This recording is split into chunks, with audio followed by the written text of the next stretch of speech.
Hello, my name is Carolyn Reed, and for my American Congress final exam, I will be presenting to you my research paper titled Voting Behavior and Its Correlation with Polarization in Congress. Let's get started. In the United States, voting is a form of communication between citizens and their government. Votes can determine political leadership and agendas as well as policies that shape American lives. R.J. Dalton. The United States was founded on democratic principles to ensure that the interests of the country align with those of its people. America is typically united over hardships. However, the response to the COVID 19 pandemic provoked the opposite reaction, furthering polarization in Congress and achieving the opposite of what this quote represents. Pew Research Center published the following graph about the current climate in the United States government. This rich dataset, coupled with trends and insights from 2 decades of Pew Research Center polling, reveals a complex picture of partisan polarization and how it manifests itself in political behaviors, policy debates, election dynamics, and everyday life.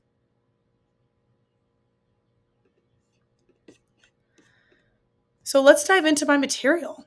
So we're going to start with some background information, and then I'm going to present to you my research question.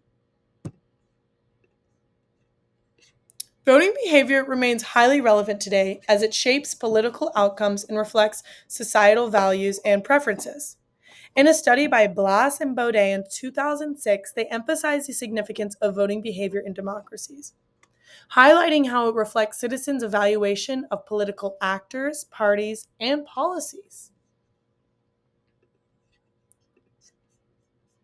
Moreover, in an era marked by increasing political polarization and the rise of populist movements, analyzing voting behavior provides insights into the drivers of political division and the factors influencing electoral outcomes. By studying voting behavior, policymakers, political analysis, and researchers can gain valuable insights into the motivations, preferences, and concerns of voters, enabling them to formulate more effective strategies for governance and representation. Bloomberg provides the graph given and it is shown how ever fluctuating voting behavior how voting behavior can constantly be fluctuating, which is why we're going to research it. In summary, understanding voting behavior remains critical in contemporary political discourse as it sheds light on the functioning of democracies, the dynamics of electoral competition, and the evolving nature of citizen engagement in the political process. Here's our research question. What leads to voting behavior and does/how it correlate to polarization in Congress? I meticulously chose three all very different um, political theories that all focus on voting behavior. Economic Theory of Democracy by Anthony Downs, Michigan Model, and the voter suppression and mobilization of Black voters.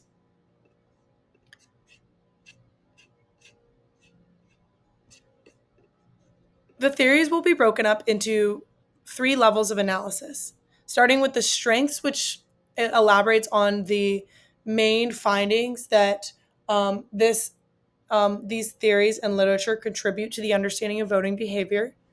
The literature, the theory's weaknesses, and what the theories say about the future of voting behavior.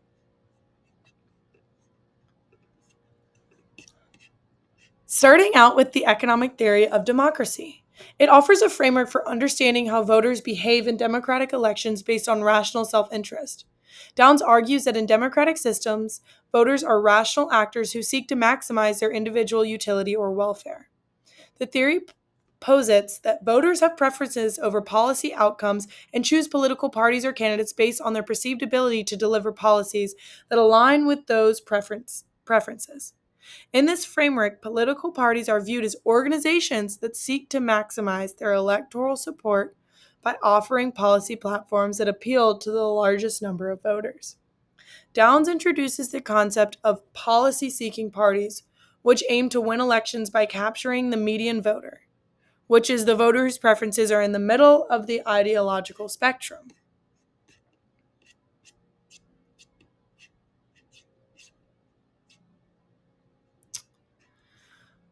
Some of the key limitations and criticisms of Downs' theory include assumptions of rationality. This theory assumes that voters and political actors are rational decision makers who act in their self interest to maximize utility. However, in reality, individuals may not always make decisions based purely on rational calculations. Downs argues that the future voting behavior of voting turnout will be higher when the perceived benefits of voting, such as influencing policy outcomes, outweigh the costs, such as time and effort. So here is we will start to understand the thresholds that come with voting that Downs elaborates on in his theory, but also Downs was the first to really bridge economic incentive and politics.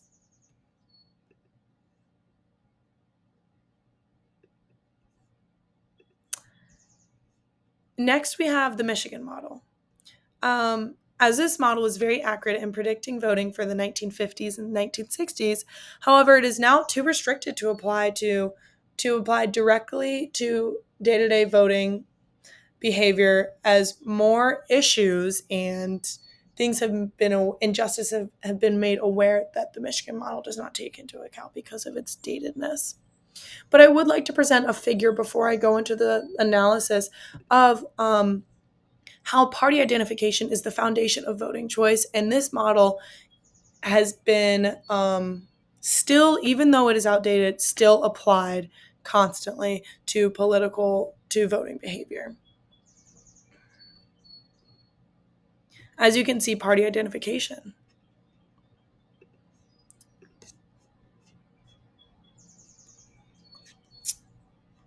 The Michigan model focuses on enduring patterns, suggesting that short-term forces may cause temporary oscillations about as yet undetermined but stable normal vote.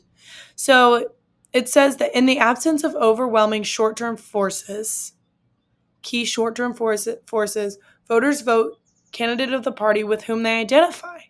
Partisanship influences attitudes towards issues.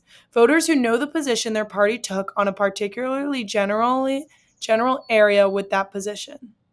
They particularly know what their party takes on a certain position. However, those who do not know the position that their party take tend to report that regardless, they share their party's view, irrespective of the actual situation. Thus, while candidate evaluation, issue position, and identification all influence vote choice, party identification is the paramount incentive. A weakness is that it claims to be applicable to all competitive elections, but the model is exogenous to important issues that have arisen with time. It also lacks quantitative data. This model says that the future of voting behavior says that the configuration of political attitudes that underlie concepts of the normal vote, partisanship, and retrospective voting will be found in democratic electorates everywhere. So it kind of continues on the importance of party identification. In regards to, contrary to the weakness of this model not being applicable to the current problems that have arisen today, in contrast, I have the Voter Suppression and Mobilization of Black Voters, published by Tajari Davis. This paper elaborates on injustice and the thresholds Black people face in representation. What sparked the interest of this paper and research question was the maintenance of a just democracy, and that is what also inspired my research paper. As we continue to push for equitable society, access at the polls is one of the most important ways we can work toward achieving this goal. There's been a lot of voter suppression and discussion that continues to attack access to the polls. And this affects the effects of disenfranchisement have always impacted the Black community. Continued research examining the implications of disenfranchisement and the way we can mobilize the Black voter is of the utmost importance, which is so important. Also, Tajar Davis has an incredible dissertation and elaborates how a lot of minority groups are more mobilized when they are parts of a union. Unfortunately, although this paper does not have many weaknesses, it does use secondhand data, which is also just a weakness that all political theorists struggle with. But for example, Davis used the 2016 and 2020 um, ANES, ANES research. It's well-respected data set by political scientists and psychologists. However, it is a secondhand measurement of inequality, which has its disadvantages. For example, choosing how to measure contexts of interest, Davis is constrained to the items of measures of the developers of ANES, rather than personally deciding how to measure awareness of inequality upon Davis's interpretation.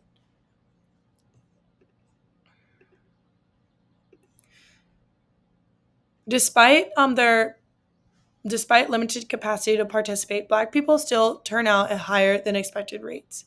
Davis published a model for Black voter turnout that is shown.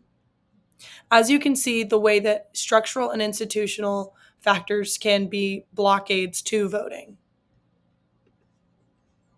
And just the identification of the awareness of inequality is important and a nuance, and something that the other theories do not take into account with voter behavior.